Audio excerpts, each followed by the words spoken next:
the Seerah that we're doing here, we're not doing a Seerah like a Seerah series where we're going through every single detail in the Seerah and trying to understand, minute details and get the minutiae of it. What we're trying to do is we're trying to understand how we can take lessons from the Prophet ﷺ's life and apply it to our own. And find a way to have his life bring meaning to our existence and teach us how to navigate our realities with the lessons that he's taught us. So inshallah, if we get time, we're going to go through 4 stories from the Seerah that are going to all take place in the Meccan period. As we know, the Seerah is divided into 2 periods, the Meccan period and the Medinan period. The part where he's in Mecca and the part where he's in Medina sallallahu alaihi wasallam. And we're going to take all stories from the Meccan period, and we're going to look at how they can inform some of the things that we go through in our own lives. And the first story I want to go over is highlighting the importance of good character. We talked about this a lot, especially in question and answers last time. But the most important thing you can have as a Muslim is good character. The Rasul sallallahu alaihi wasallam said, إِنَّمَا بُعِثْتُ لِأُتَمِّمَ مَكَارِمَ الْأَخْلَاقِ, that I was only sent to perfect your character. I was only sent to perfect your character.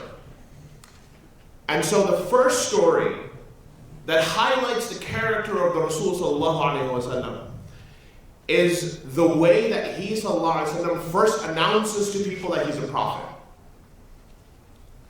I'm getting bored sitting down. I'm going to stand up. So, how does the Rasul sallallahu alaihi wasallam announce to people that he's a prophet? I just made more work for the cameraman. I'm sorry. So, what happens is, it's been for a few years. The Rasul sallallahu alaihi wasallam he's been told that he's a prophet, but all he's doing is he's going to his close family members. He's going to people who are close friends, like Abu Bakr radiallahu anhu, Ali radiallahu anhu, people like that. But he's not gone to the Meccan people in general. And then he gets the ayah, there's a revelation that comes from, Ya ayyuha Rasul, balligh ma unzila ilayk. O Prophet, spread the message. Spread what's been given to you. So the Rasul sallallahu alaihi wasallam is told he has to go out and he has to talk to people, invite them to Islam. And so the Rasul sallallahu alaihi wasallam, he climbs the tallest mountain in Mecca, and he calls out to people. He tells people to gather, and they all gather. Okay? It's very important that if a random nobody sends out an invitation, hey, by the way, guys, we're meeting at the mountain, right? Nobody's going to come. But it tells you the status of the Rasul sallallahu alaihi wasallam amongst his people, that when he said gather at the mountain, they gathered at the mountain. And then he asked them a question. He said, if I tell you that there is an army behind this mountain that is going to attack you, and you should be ready, would you believe me? Now, not all of us in the audience are ancient medieval historians, right? So to give you a perspective on how absurd that idea is, that there's this mountain and there's this giant army behind it and they're about to attack them. An army travels at about 15 to 20 miles a day. Okay, an army travels 15 to 20 miles a day. Pre-modern armies. And the closest city from Mecca is about 200 miles away. So that's how many days to get to Mecca? About 10 days, right? 10 days. Now, In the pre-modern world, between cities, right, you don't have highways the way that we have highways. You have one road. It's a straight shot road. This city has one road to that city, has one road to that city. Okay? And there's constantly people going back and forth on those roads. Well, usually they're not roads, they're like dirt paths, but whatever. So you have an army that's going to travel 10 days in a straight shot road that people are going back and forth on. Everybody's going to know. Everybody's going to know that there's an army on the way. It's impossible to not know that there's an army coming. And then that army's going to be behind the mountain playing peekaboo. Right? And there's only one person in all of the city who would know this. It's an absurd idea. It's an absurd idea. But the Rasul says, if I told you there was an army behind this mountain that was going to attack us, would you believe me? And unanimously they all said yes. Unanimously they all said we would believe you. Why? Because you are a Sadiq wal Amin. He had the reputation of being incredibly trustworthy. That the moment he opened his mouth and said something, people would believe it. So they say it's an absurd thing, right? That there would be an army behind us, behind this mountain, ready to attack us. It's an absurd idea, but if you are going to say it, we'll believe you. And then the Rasul says, then know that I am a messenger of Allah sent to you to warn you of the punishment if you do not believe in the last day. What's important in this lesson is that, what's important in this story is that you can say all the right things. You can have all the right ideas. But if you have terrible character and reputation, you're not even going to have the opportunity to speak to people about your message. When I was growing up, my mom used to say something to me that it took me 20 years to realize the truth of it. And she's like, you're right in what you say, but you're wrong in how you say it. My mom used to say this to me all the time. I was a terrible child. But this goes with a very central idea. You know, there's this idea of like, sorry, not sorry, it's the truth. Sorry, you can't handle the truth. Right? This is antithetical to the entire Islamic ethos on character. It goes against the entire idea of Islamic character. It does matter how you say things. It does matter who you are. And look, if some people aren't ready to handle the truth, maybe don't give it to them. Right away. Immediately. Unfiltered. You have to go to where people are. Don't ask them to come to you. It's important, it's incredibly important that people feel that they can trust us, that they feel safe around us, that they feel that we appreciate them and value them.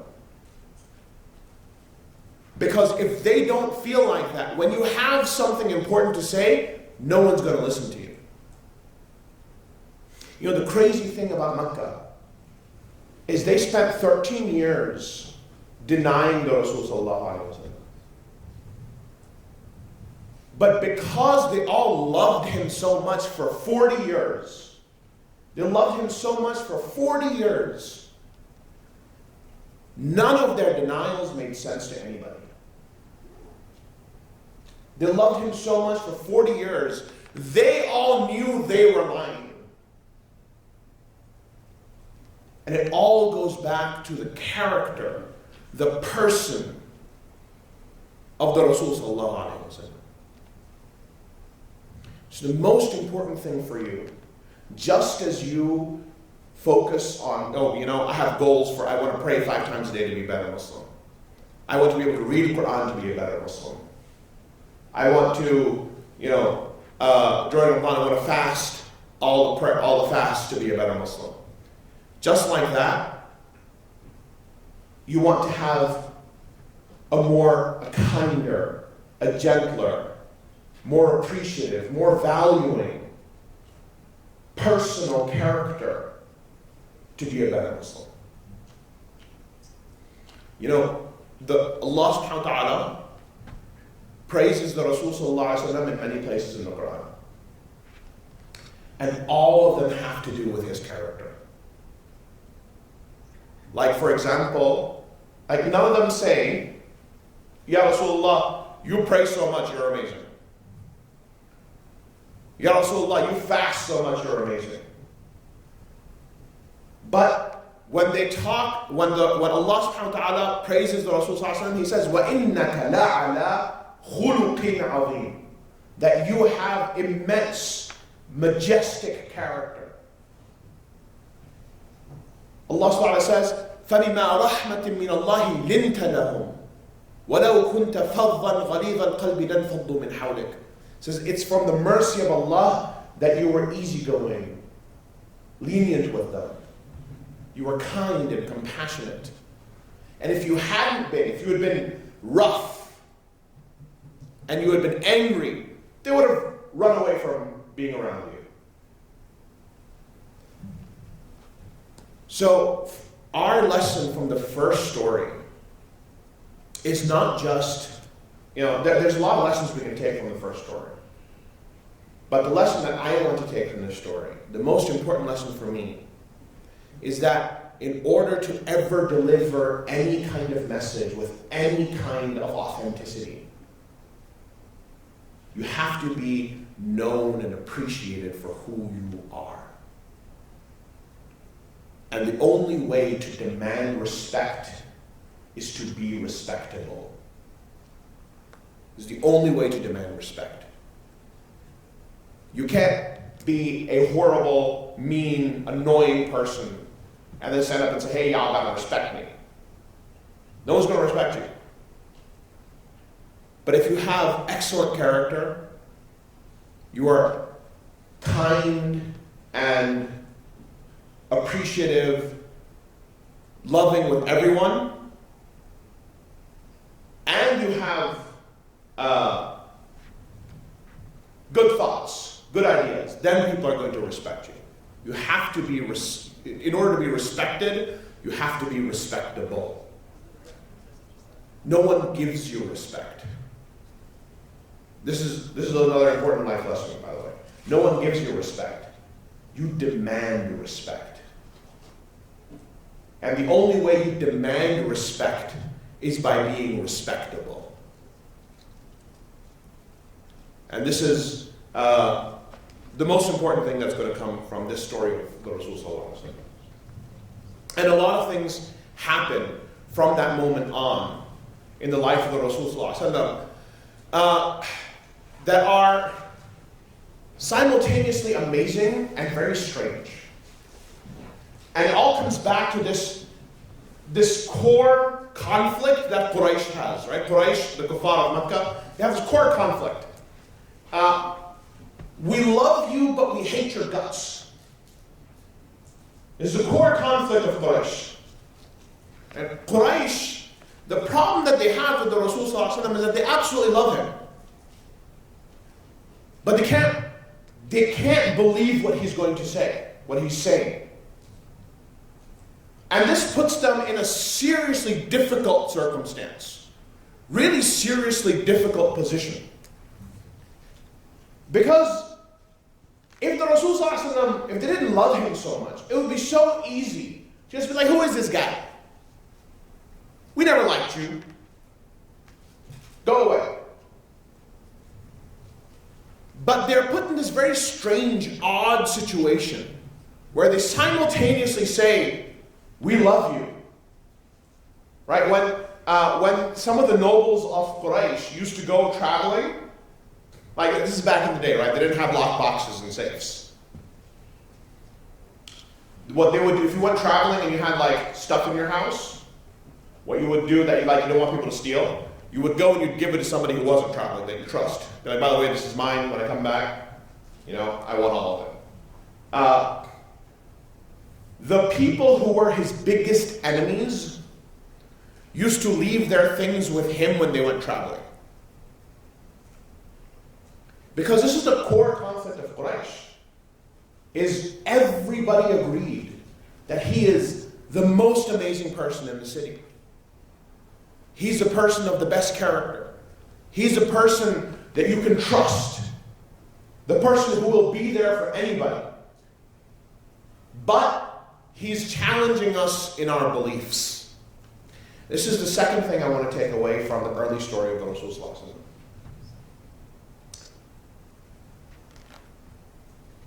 People will not believe what you say if they don't know who you are. No one's going to believe what you're saying. No one's going to believe your position when they don't, like when you're not preaching to the choir, right? You have like, for example, you make a tweet, you get like 100 likes on that tweet. You're like, oh man, people love what I'm saying, right? But it's so easy on social media to preach to the choir, to get an echo chamber. That is, people who already agree with you are sharing your stuff and liking your stuff, and you're like, oh man, I'm making an impact, I'm doing work. But it's like all the people who don't agree with you are like, who is this guy? Never heard of him, never seen him, don't know anything about him, not going to agree with him.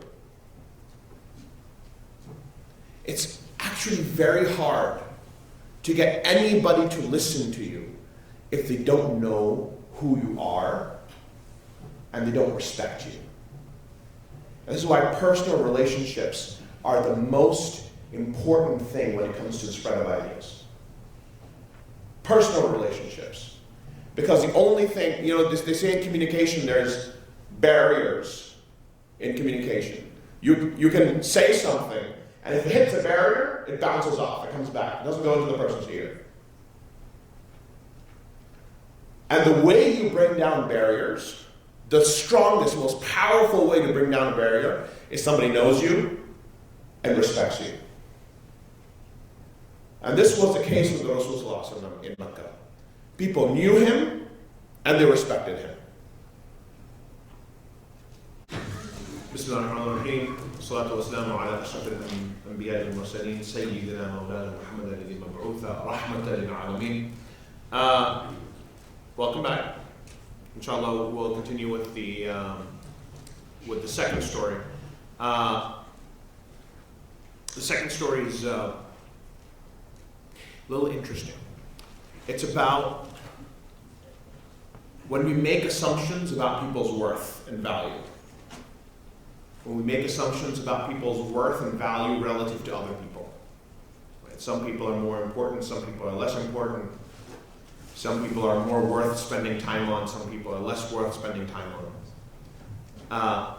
And the truth of the matter is that the only person who knows the real value of people is Allah. And so, if you don't know the value of the real value of people, and you treat them like they don't matter, but to Allah they matter, then you've mistreated somebody who has a lot of weight with Allah. And the problem is, people don't go around, like, there's no value meter on people's heads as they walk around. It's not it's not a video game. Or like somebody walks around, they've got like a meter on their head, or like an XP bar, And so, the only way that you can be sure that you are treating people according to their worth with Allah and not their worth to everybody else right, their worth to Allah, is you have to treat everybody like they matter. If you don't know who matters, then you have to treat everyone like they matter. And this is the story of a Sahabi named Abdullah ibn Maktoum. He was the cousin of Khadija radiallahu anha. And Abdullah ibn Maktoum was blind. And because he was blind, he obviously couldn't gauge how far somebody was from him or who was around except through listening. So there was one time when the Rasul sallallahu alayhi wa sallam was surrounded by some of the biggest, greatest leaders of Mecca. This was during the Meccan period. The Rasul sallallahu alayhi wa sallam is surrounded by the leaders of Mecca. And he's telling them about Islam. He's giving them, he's telling them about Islam, and he feels like he's getting close. And behind him, Abdullah ibn Maktoum walks in. And the only one who's speaking is who? The Rasul sallallahu alaihi wasallam. He's the only one who's speaking. So Abdullah ibn Maktoum can't tell who's in the room, how many people are in the room, how far he is from the Rasul sallallahu alaihi wasallam. He can't tell all these things because he can't see. And so he says loudly to the Rasul sallallahu alaihi wasallam, Ya Rasulullah, teach me from the Quran that was revealed to you. And in that moment, that the mood, like the vibe as it is, right? The vibe breaks. It gets disturbed. And so the leaders of Mecca who were attentively listening to the Rasul sallallahu alaihi wasallam, their attention breaks. And so the Rasul sallallahu alaihi wasallam, he looks at Abdullah ibn Maktoum and he frowns.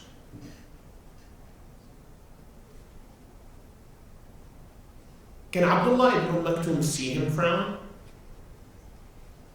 No. But an entire chapter of Quran is revealed on that. Abasa wa tawalla. He frowned and he turned away. An ja'ahu al-a'ma. When the blind man came to him.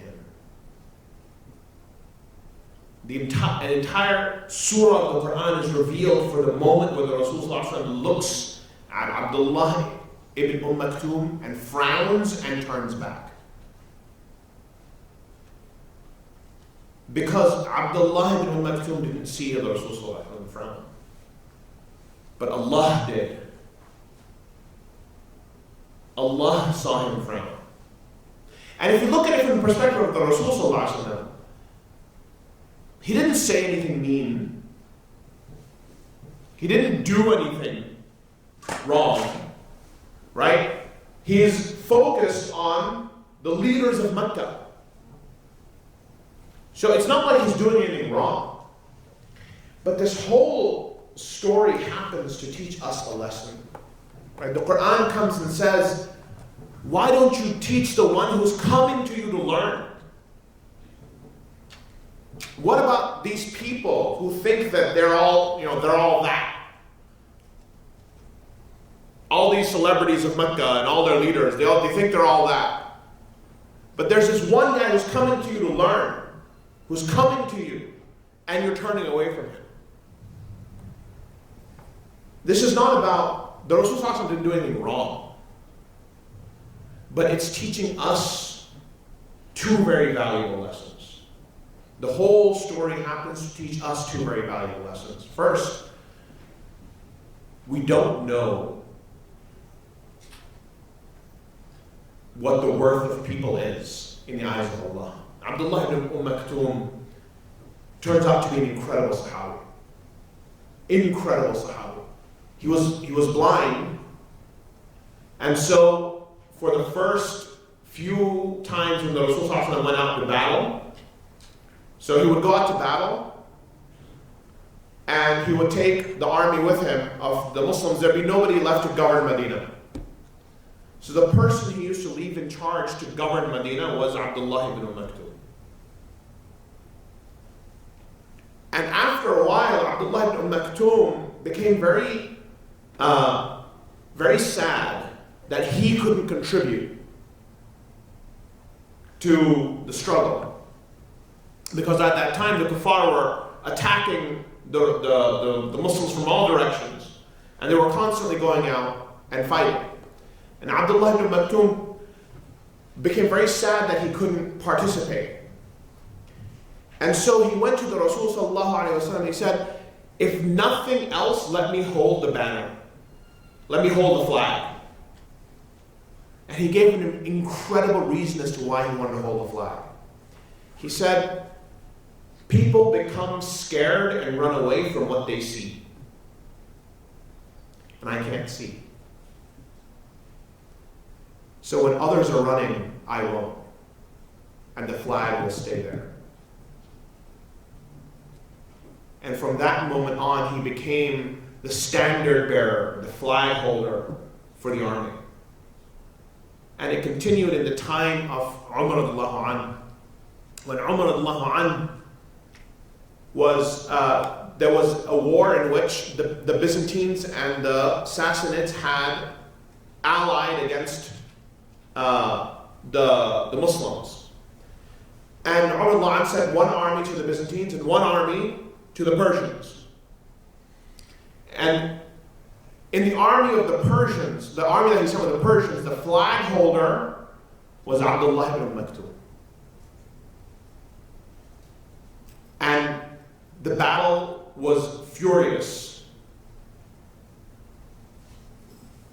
And he, radiallahu anhu, died in that battle. But where he died, he planted the flag in the ground, and he died on the flag. And this is the man who 30 years ago came to the Rasul sallallahu alaihi wasallam and said, teach me something from the Quran.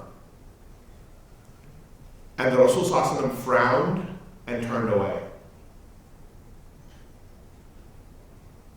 The Rasul sallallahu alaihi wasallam he wasn't aware at that time who this man was going to be. Didn't know the value of Abdullah ibn Maktoum. But Allah knew the value of Abdullah ibn Maktoum. So the lesson we get from this story is two. One, you have no idea. Look to your right and look to your left. You don't know which person is more valuable to Allah. You don't know which person is more valuable to Allah. Because the Rasul sallallahu alaihi wasallam, he was talking about taqwa, and he said, taqwa ha huna, and he pointed to his heart. He said, taqwa is here. And Allah subhanahu wa ta'ala says, Inna akramakum inda Allahi atqakum. The most valuable of you in the sight of Allah is the one with the most taqwa. So we don't know who is most valuable in the eyes of Allah. And even if that person is not a person of taqwa at that moment, you don't know where that person is going to end their life. This leads into our second story, the third story, that Umar radiallahu anhu.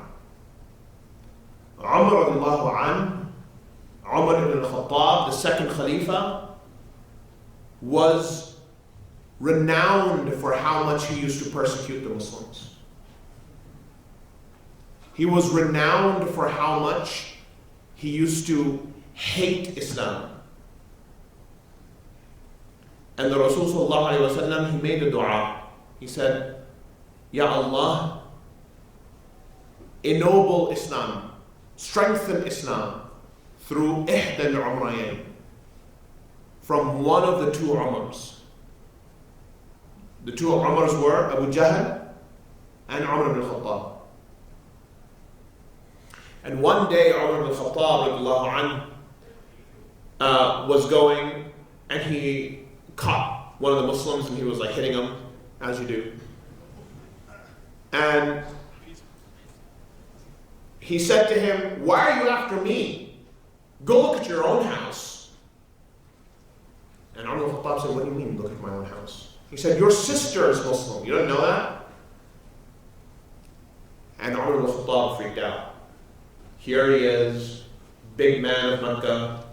Remember we talked about how big Umar was. When Umar sat on a horse, his feet would touch the ground. Giant. Like the only way I can picture what Umar might even look like is like think about Shaq. Right? Massive. Can you imagine meeting Shaq at the battlefield? It'd be terrifying.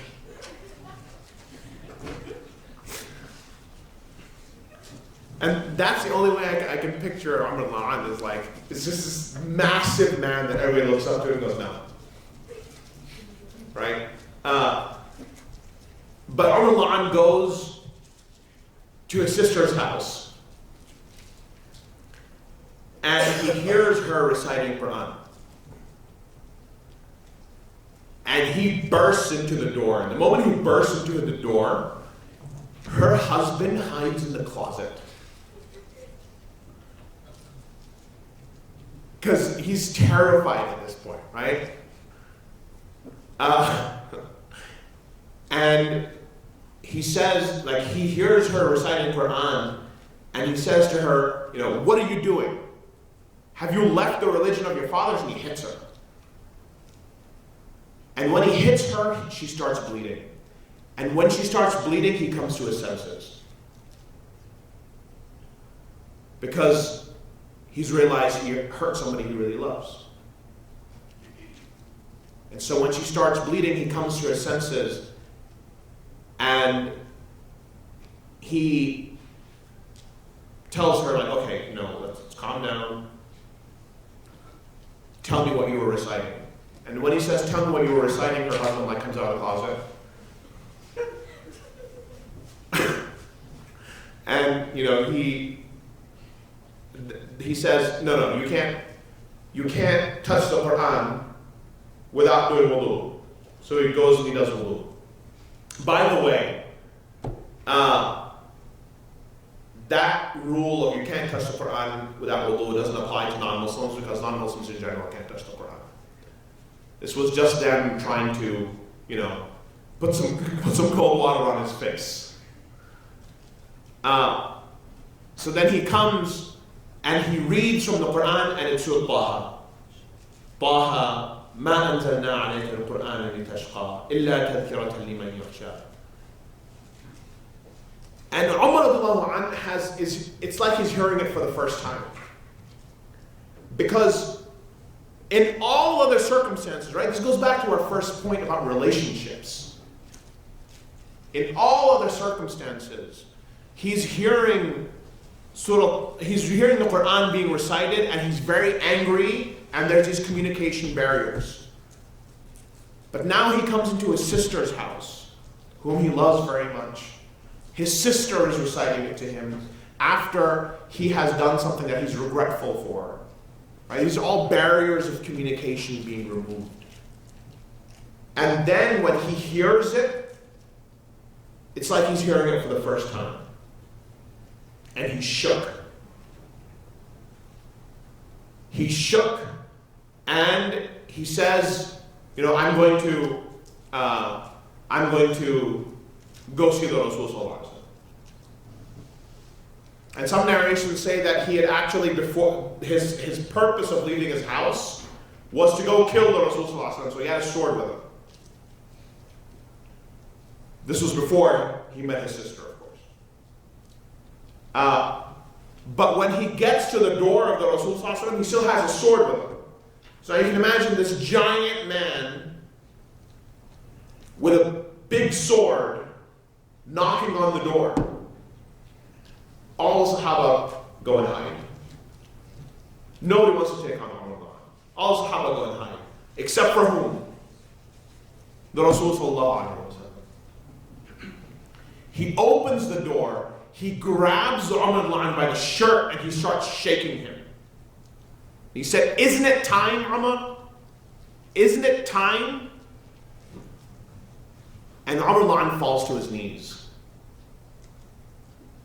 And he says, "Ashhadu an la ilaha illallah wa ashhadu anna Muhammadan Rasulullah." He's overwhelmed by the experience. And he's just taken by it. And then he does the most Umar ibn thing imaginable. You know, like there's some things that are just on brand, right? And the next thing he does is just so on brand.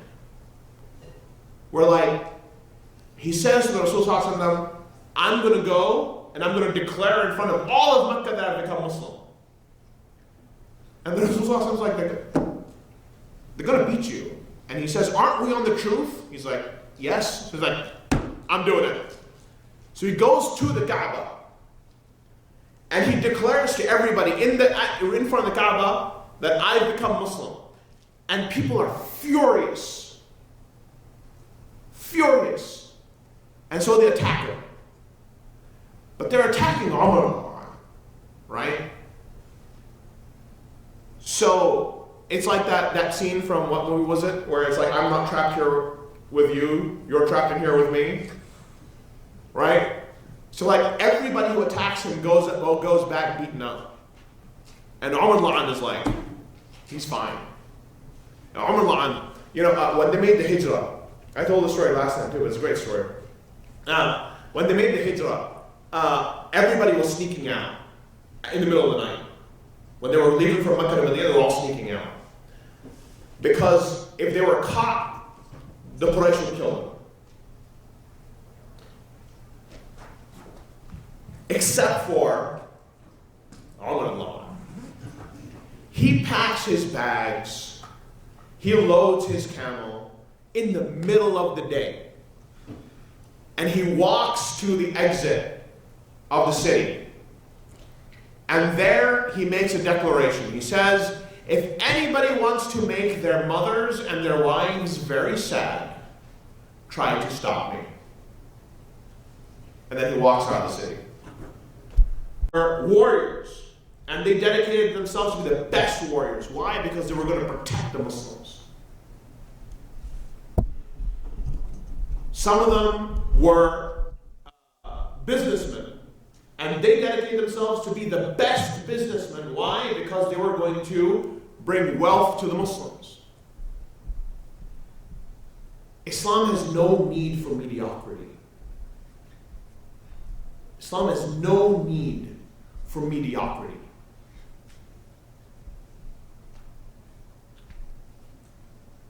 It has the desire to see you be exceptional, brilliant, the best of what you are. And then bring the best of what you are and connect it to the best of what everybody else is. And that's how we're going to build Islam in America. That's how we're going to build the institutions that are going to, of learning, of business, of art and poetry and culture. Because we are going to be excellent at what we do. Don't aspire to mediocrity. Mediocrity is not sunnah. Mediocrity is not sunnah. The Rasul sallallahu alaihi wasallam was so excellent that he was the greatest of all creation. And his Sahaba were so excellent that they were the greatest generation. If you want to follow the sunnah of the Rasul sallallahu alaihi wasallam, be absolutely excellent at what you do. And then bring the benefit of your excellence back to the community. So if you want to be a business person, be the best business person. If you want to be a poet, be the best poet. If you want to be an artist, be the best artist. If you want to be an influencer, get a life. That's not a job, by the way.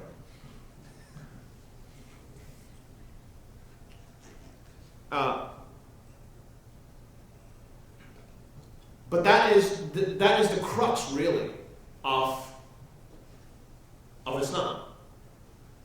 Islam doesn't just ask you to be excellent in your akhirah, right? You break your heart being excellent in the dunya for the sake of Allah, and then that excellence, if you did it for the sake of Allah, is excellence in the akhirah. Don't aspire to put your big toe in Jannah, in the door of Jannah, and be like, I made it. I got my big toe across the finish line. I did it. Aspire to be at the very top. And the way that you're at the very top is you work hard here for the sake of Allah in lifting up the ummah as a whole. And then you get to the top in Jannah.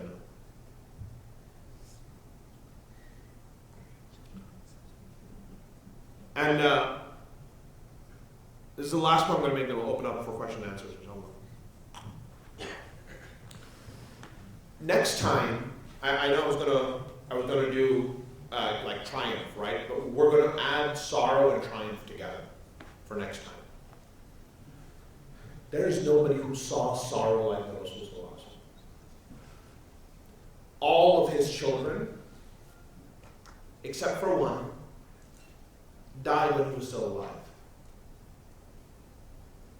He spent 2.5 years where nobody was willing to trade with them. We're going to talk about this next week. To the point where the Sahaba were boiling leather and eating it. They were eating leaves from the trees. And those 2.5 years killed his wife. She became very sick,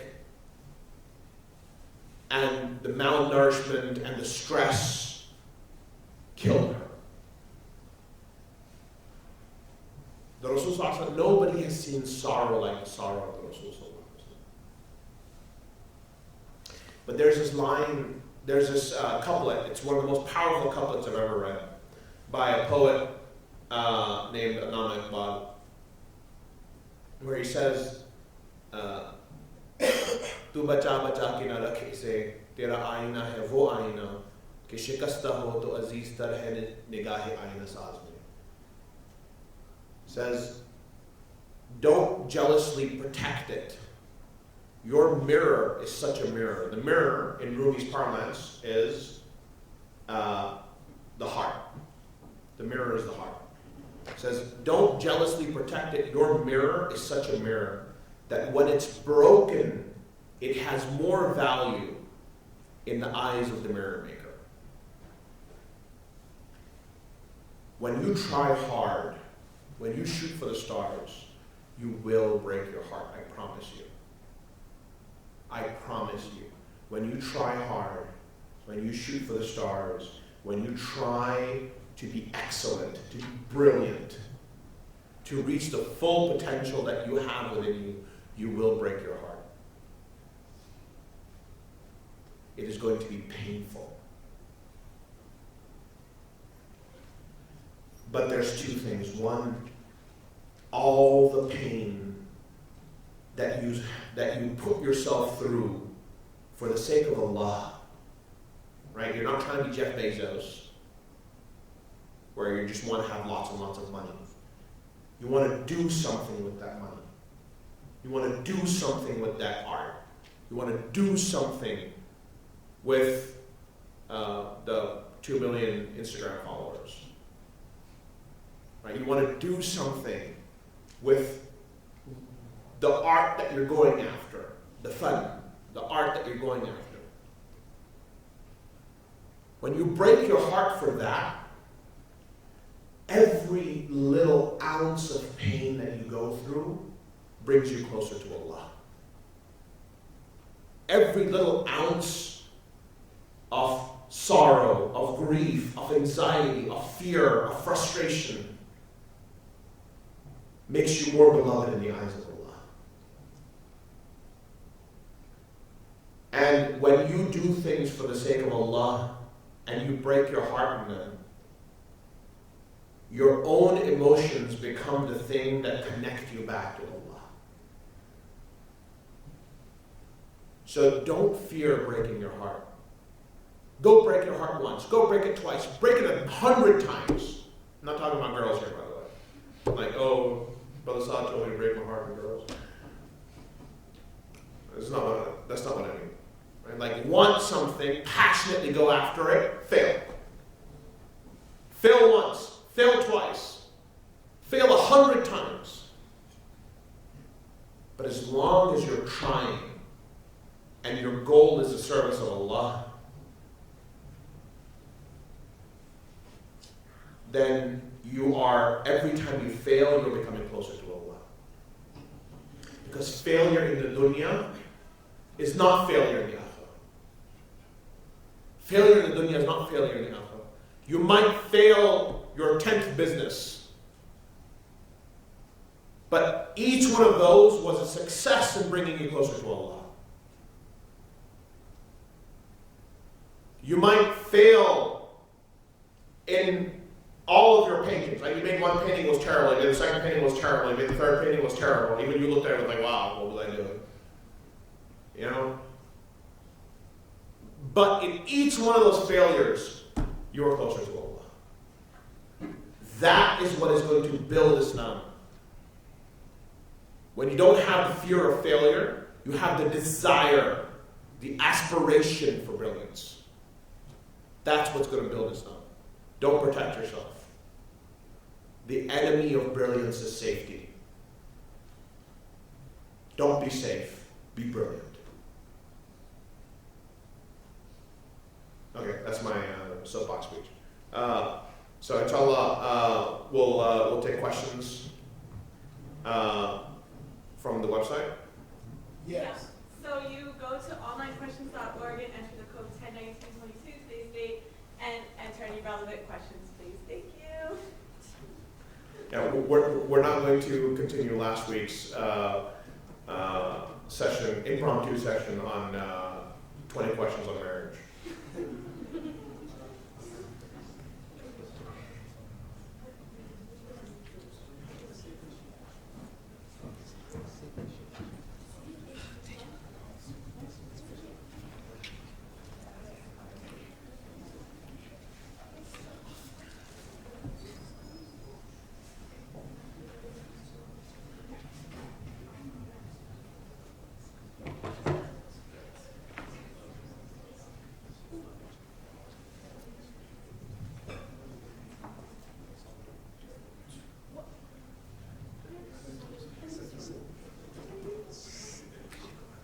You want to start? Let's do it. Okay. Ustadh Saad wants to start, so we'll just take them as we get them. The first question that we have is, can a non-Muslim touch and read an English translation of the Quran? Yes. Anything that has English, Urdu, Farsi, Swahili, Bangla, Malay, whatever. Whatever language other than the Arabic, even if it's an Arabic text that is not Quran. Right? So it can have like a commentary on the Quran, right? The moment you add not Quran to the Quran, it's no longer a straight Quran. And so it no longer has to be touched by pure hands. Cool. So the next question is, how do you deal with difficult people? How do you deal with difficult people? MashaAllah.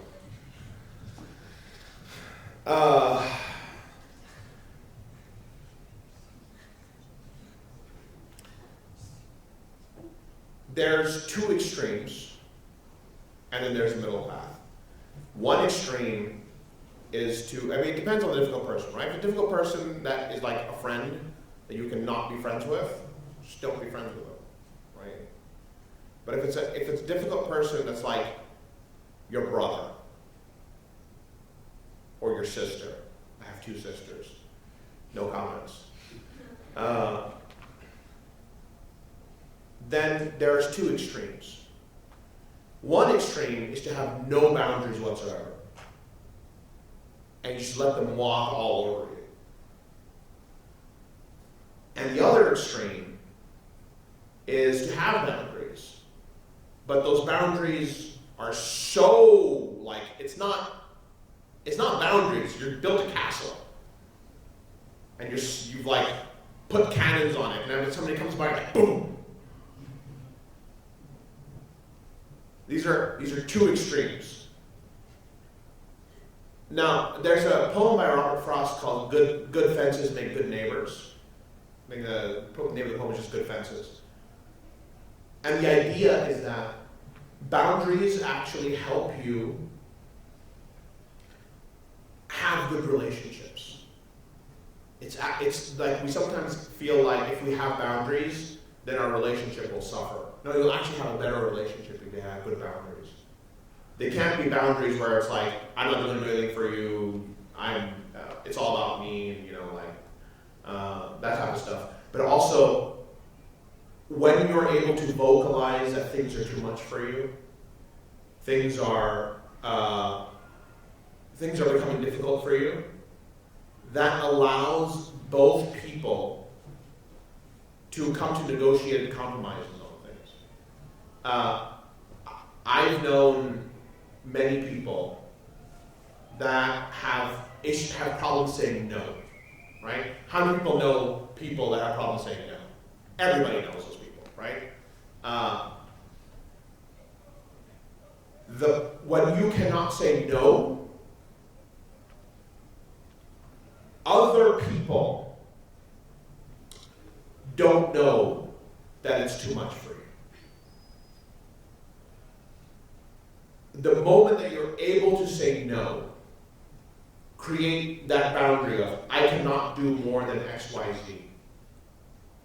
That's when you're going to start sifting through the people in your life who are just there to take advantage of you, and the people in your life that are there for the give and take of a relationship. Because all relationships are give and take. If you don't want to give and you just want to take, then you're the problem. And if you don't want to take and you just want to give, that's also a problem. All relationships are give and take. And so the moment you get the confidence in yourself to be able to say no, nicely. Somebody comes up to you and says, hey, I need help with this. You're like, no. Brother Saad said, say no. That's, nicely, obviously. But learning how to say no and expressing when something makes you uncomfortable, these are 2 of the most important things you can do as a person in any relationships. Friendships, parents, siblings, teachers, co-workers, bosses, any relationship. Learning how to say no and expressing what you need, but doing it nicely enough the other person feels like you're not difficult yourself. Okay, great. So the next one is, should we refrain from giving titles to other people such as bad, disgusting, horrible, based on bad things they did to other people, even in the case of saving someone from that bad person?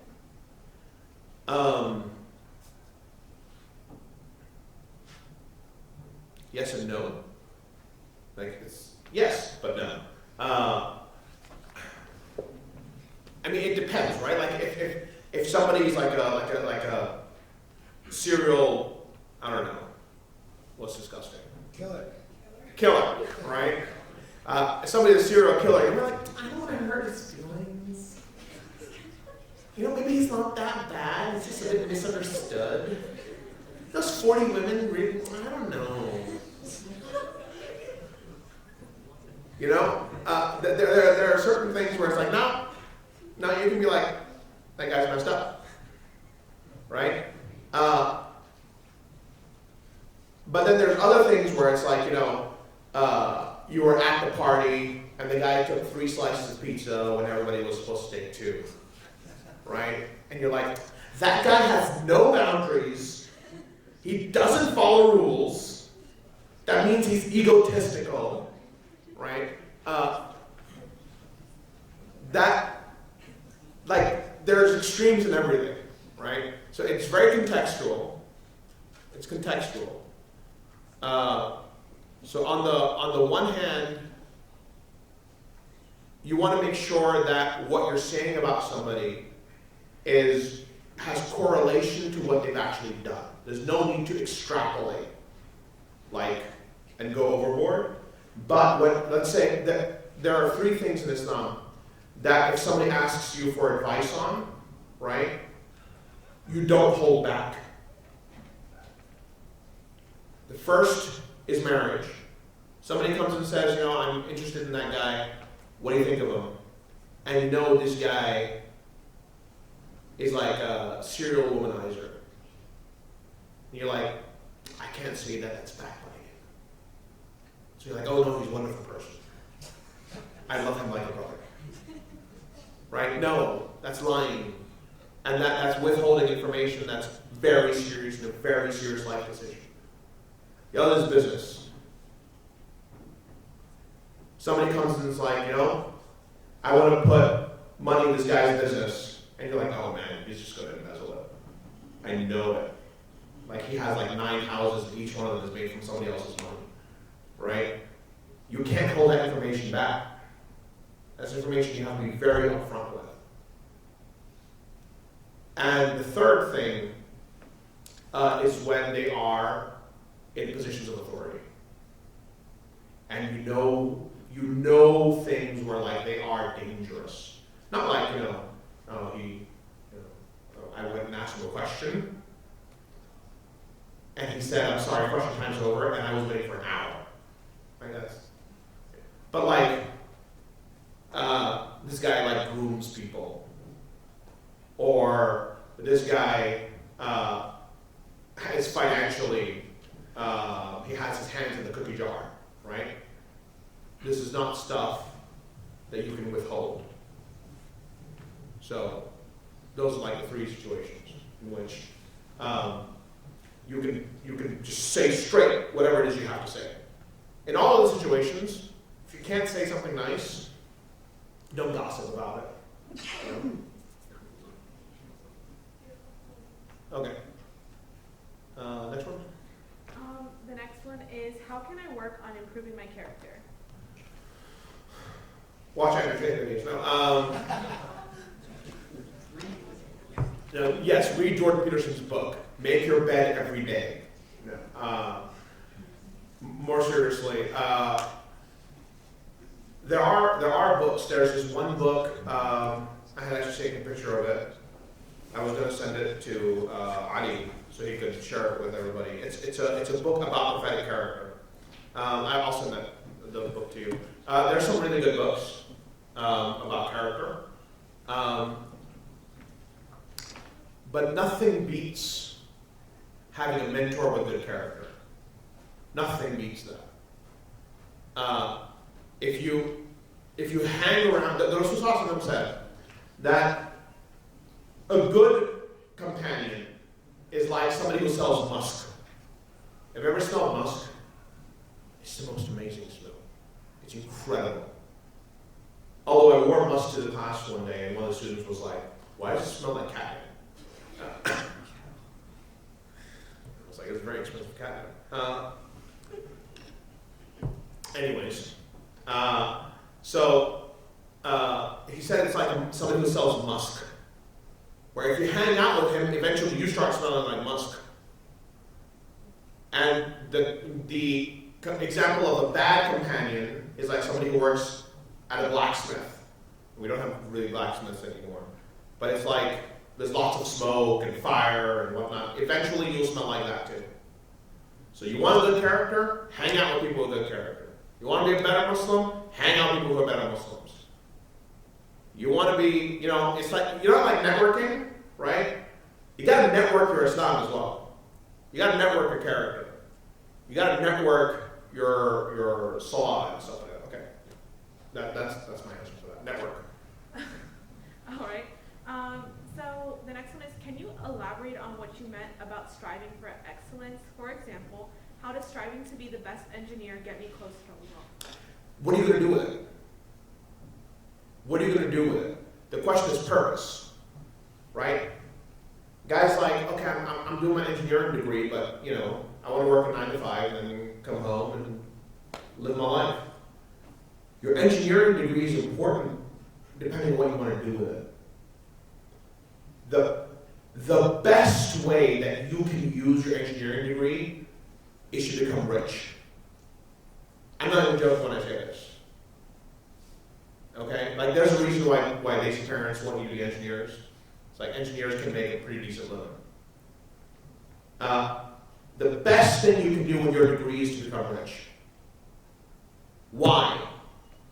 Because there's a lot of work that needs to be done in the community that has no funding. No funding.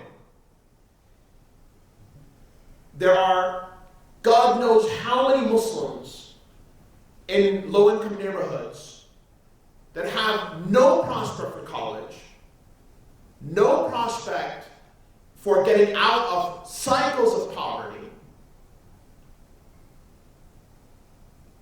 Be an excellent engineer for them. There are so many people who have these amazing ideas for building institutions for Islamic literacy, right? Teaching people how to be very basically good Muslims. There's no funding. Be an excellent engineer for them.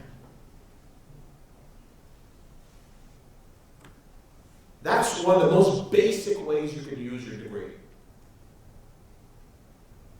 Is to take money from outside the community and bring it into the community.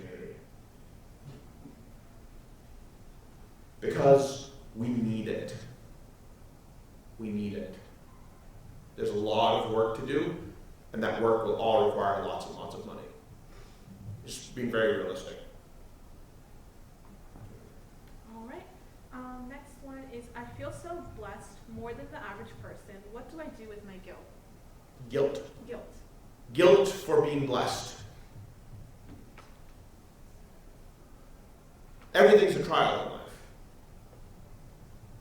Everything is a trial in life.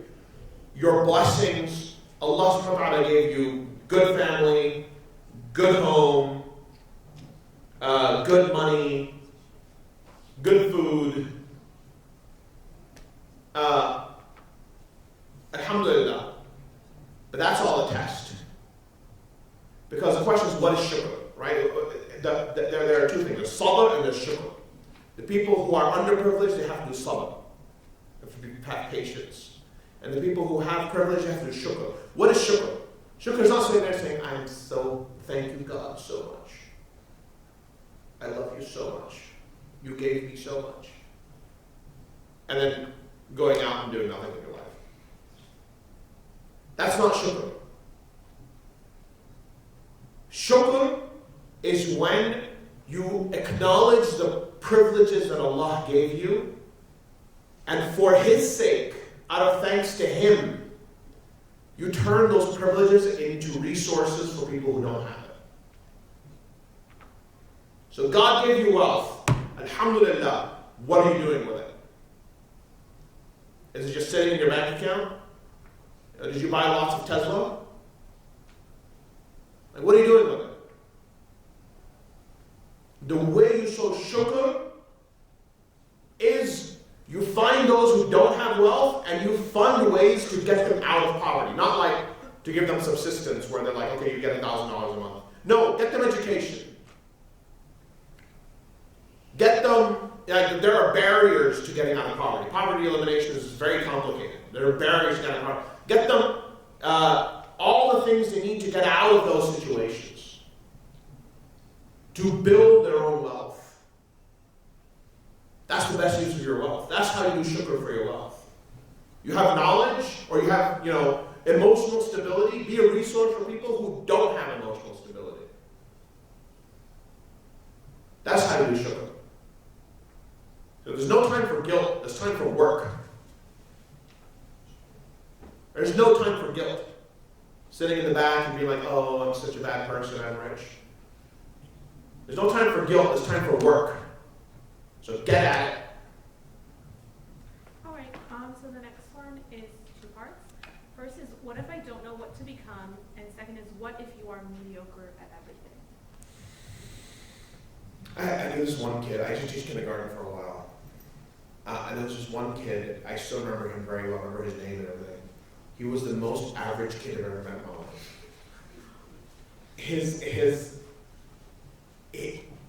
Like the way he stood out is that he was the least standing out person. Like his favorite color was gray, that type of person,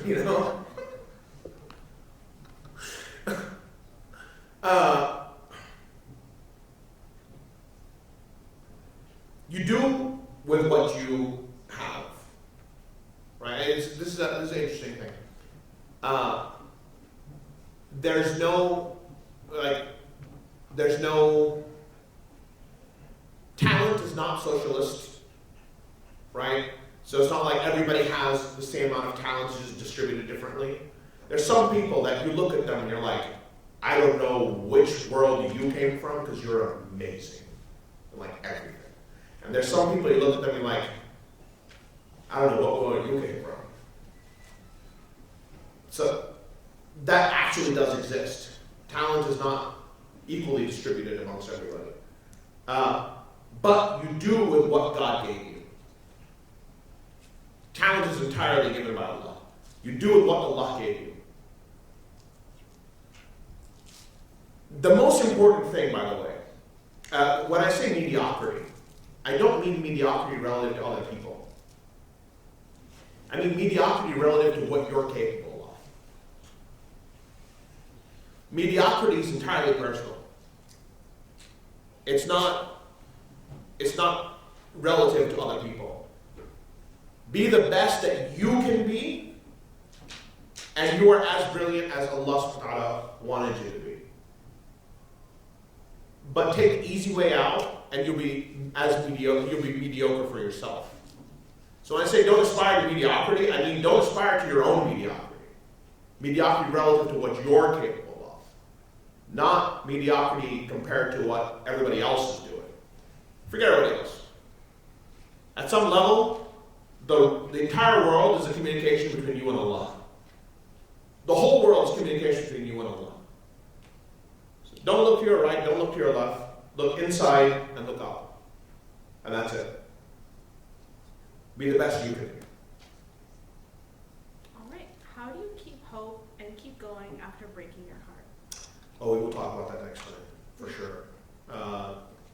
That's a plug for next class. It's very hard. It is very, very hard. Anybody who's failed at anything in life that they really, really, really, really wanted, it feels like life is no longer really worth living anymore. As someone who's failed a lot in life, right? I know exactly what that feels like. But now we'll talk a lot about it next time, but the basic idea is going to go back to Edison. And when you know more about Edison, this it's a very ironic quote, but he said, I didn't learn 100 ways, I didn't fail 100 times at making a light bulb. I succeeded at learning 100 ways in which not to make a light bulb. Which is funny because you actually did invent the light bulb. I mean, it works because I guess the one correct way of making light bulbs is to steal it from Tesla. But I mean, that's the point, is that each failure is not actually a failure. Each failure is leading you to your eventual success. But we're going to talk more about that next time, inshallah. Make sure you're here in 2 weeks. Tell your friends, tell your neighbors. All right, next one. Oh yeah, come to the next Seerah event, guys. Okay, so how do I deal with the divorce of my parents?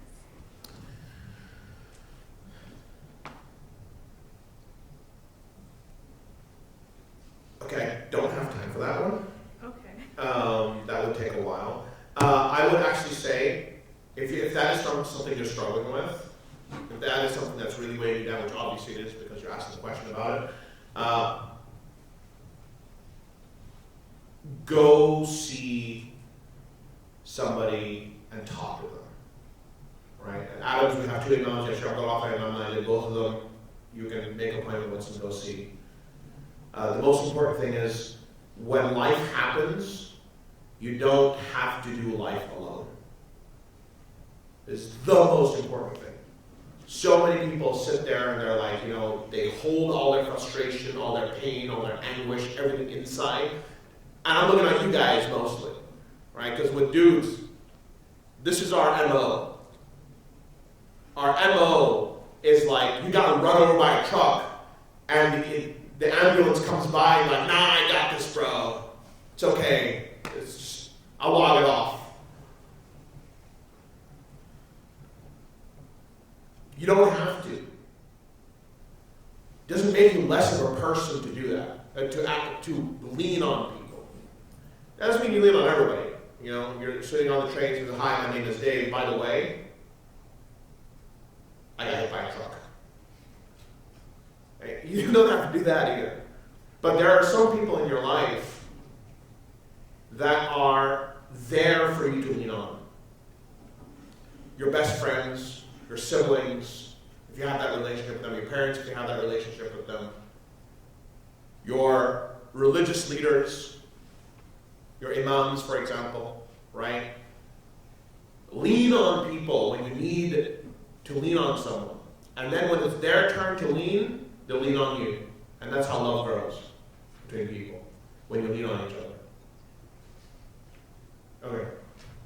All right, so the next one is, what are the Islamic guidelines to treating people or groups of people that we aren't necessarily agreeing with? Pick at their houses.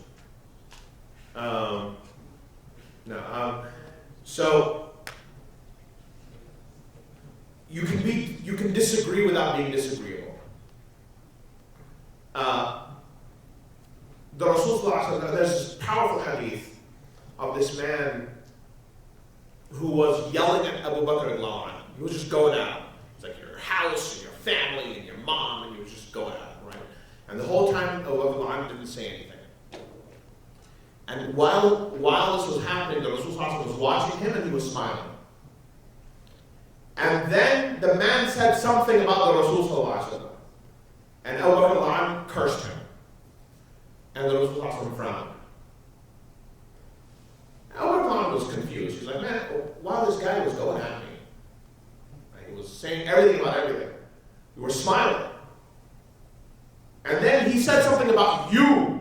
And I said something to him after that, and he started frowning. What happened? He said, as long as you were patient, I could see the angels standing there next to you. And the moment that you said something to him, they left and the shaitan came.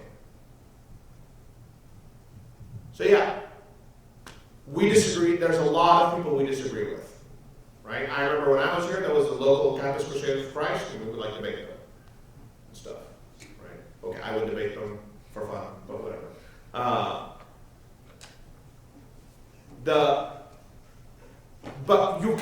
There's a lot of people in this world that we disagree with, and those disagreements are irreconcilable because they start from very high up on the logic chain.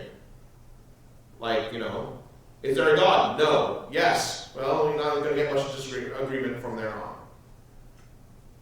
But you can disagree with people without being disagreeable. The only way you do that is when you control yourself. It's not about you. It's not about you. It's not about this is my idea, my thought, when you know that you're doing it for Allah, then you're also being agreeable in your disagreement for Allah. That's the most important thing to remember always. is there's this relation, all of those worlds is a communication between you and Allah. It's 1, 2, nothing else matters. Okay. I think last one? Yeah, this is the last one. What do you do if you feel like your du'as aren't being answered? Wow. One, you read my Twitter. I talk about this a lot, actually.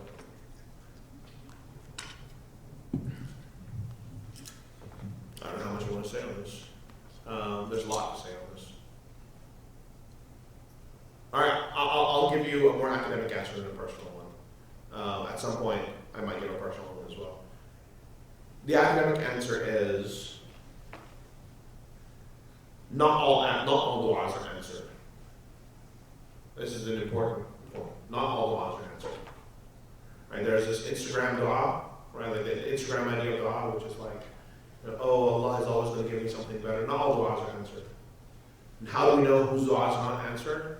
The Rasul gave us an example. He said, there's a man who's a traveler, he's wretched, like he's poor, his clothes are torn, he's dusty. Right? These are all indications of somebody whose du'a is answered. Somebody who's traveling, somebody who's poor, somebody who's oppressed. And he raises his hand and he says, Ya Rab, Ya Rab. But his food is haram. And his drink is haram and his clothes are haram. How is Allah going to answer him? The first step to having a dua answered is to be sincere to Allah. And the way you're sincere to Allah is when He says, I love something, you love it. And when He says, I hate it, you hate it. And we're all on a journey in this. No one is perfect. But as long, there's two states in the spiritual path. There's standing still and there's walking. As long as you're walking towards Allah, you're sincere to Him. You're trying to get better. You're walking towards Allah. Doesn't matter the speed. Doesn't matter, as long as you're walking towards Allah, you're sincere to Him. Then, there's a third hadith. That nobody asks Allah sincerely except that their dua is answered in 3 ways. The first is you get what you want. Or better. The second is that there was something terrible going to happen to you and Allah prevented it. And the third is that you see that dua in the hereafter. Make lots and lots of dua. Make lots and lots of dua. Make dua about random. I made dua for parking spots. I was running late and I had a meeting at 2, and there's this particular street, 35th Street, where I needed a parking spot right there if I wanted to get on time. And I'm about 5 minutes up, I'm like, Ya Allah, I really need a parking spot. And I drive, as I'm getting there's a car getting out. At the exact spot that I needed to be. I park at 1:55 and hit my meeting at 1:59. Meetings at 2. Right? Make lots and lots of dua. I have this incredible story of dua on my blog, which you can have a link to on my Twitter. The dua is just incredible. It's unbelievable the type of things you'll see with dua. Make dua for everything. Make dua for each other. Most important thing. Make dua for each other. Don't just make dua for yourself. Make dua for each other. And count the du'as you made that were accepted. Don't think of the one dua you're making that's not being accepted. Make dua for everything and see the amount of times it comes true. Don't think about the one dua that wasn't accepted. Because let me tell you, life is lived over years, decades. Eventually you look back. I know this from personal experience. You look back and you go, oh. There's a Garth Brooks song, actually. It's like, thank God for unanswered prayers or something like that. That's actually like it is so true. Sometimes you look back in life and you're like, oh, that's where I was going. I can tell you, I would not be sitting here, I would not be doing everything that I'm doing that is beloved to me today if my daughters were accepted the way I wanted them to be accepted 10 years ago. My life would be entirely different, and I look back at it now, and I think to myself, I want this life. I don't want that one. That one was pointless. This one has purpose. And it was, for 10 years, I would make dua for different things, and all of them would not happen. And when I realized, now when I look back at it, I was like, I was being led in a direction. And if any of my du'as that I had made over those 10 years for the direction I wanted to go in had been accepted, I'd be a very different person. Probably not the person that I wanted to be, or that I could have been, but would not have been if my du'as had it been accepted, quote unquote, the way I wanted them to. So there's a lot in this question. It's an important question. For the few minutes that I had, this is it. But you can hit me up and we can talk to you about some